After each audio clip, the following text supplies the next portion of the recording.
আসসালামু আলাইকুম। Online unique স্কুলের পক্ষ থেকে সকলকে জানাই অভিনন্দন। 17তম নিবন্ধন পরীক্ষায় উত্তীর্ণ হয়েছেন যারা, তাদের আর অল্প কিছুদিনের মধ্যেই আপনাদের কাঙ্ক্ষিত শিক্ষক হওয়ার স্বপ্ন পূরণ হতে যাচ্ছে। আর সে লক্ষ্যে অলরেডি ভি-রোল পূরণের কার্যক্রম শুরু হয়েছে।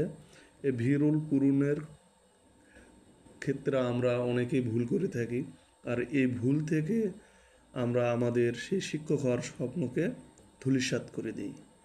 এজন্য আপনারা ভি-রোল যেন সঠিকভাবে পূরণ করতে পারেন, সেজন্য আপনাদেরকে কিছু টিপস বা পরামর্শ দিচ্ছি। সেক্ষেত্রে আপনারা অবশ্যই ভি-রোল পূরণের জন্য আগে থেকেই এই সব ডকুমেন্টসগুলো রেডি করে রাখবেন। প্রথম কাজ হবে আপনাদের পাসপোর্ট সাইজের ছবি 1 কপি। এই ছবিটা অবশ্যই আপনারা সুন্দর করে উঠাবেন। তারপরে ছবির উপর লাগবে আপনার যে ডকুমেন্টসগুলো আপনাকে প্রস্তুত করে রাখতে হবে। 2 নম্বর, সেটা হলো সকল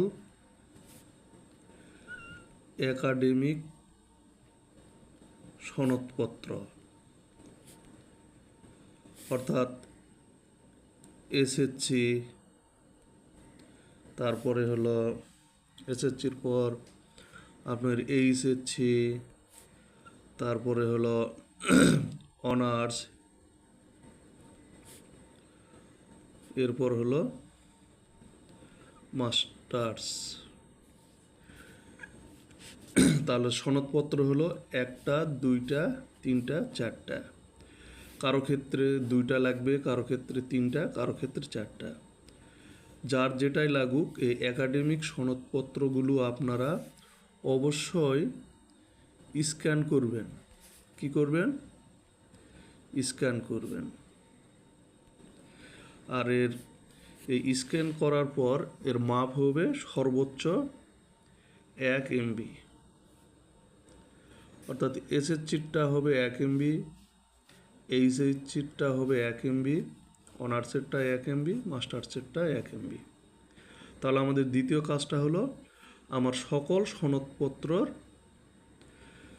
স্ক্যান কপি 1 MB করে।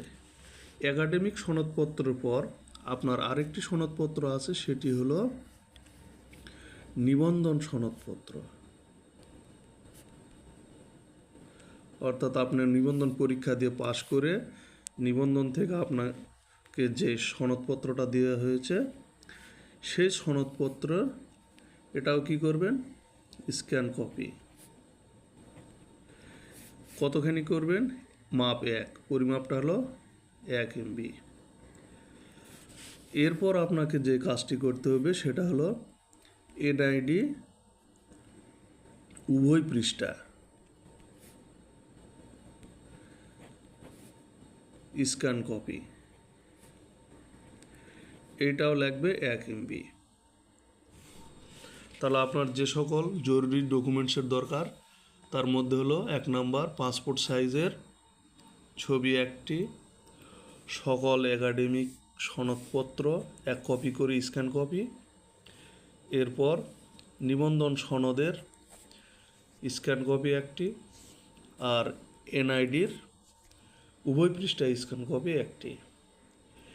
এই কয়টি ডকুমেন্ট ছাড়া অন্য কোনো ডকুমেন্টস আপনাকে আপলোড করতে হবে না। আপনারা অবশ্যই কোনো দক্ষ কম্পিউটার ম্যানের কাছে গিয়ে এই ভি-রোলের ডকুমেন্টসগুলো প্রদানের মাধ্যমে আপনারা আপনাদের ভি-রোল পূরণ করবেন। আর অবশ্যই ভি-রোল পূরণের ক্ষেত্রে সতর্কতা অবলম্বন করবেন। তো আপনারা অবশ্যই আমার এই ভিডিওটিতে শেয়ার, লাইক, কমেন্ট করবেন, আর অপেক্ষা করবেন সামনের ভালো ভালো ভিডিও দেখার জন্য। ধন্যবাদ সবাইকে।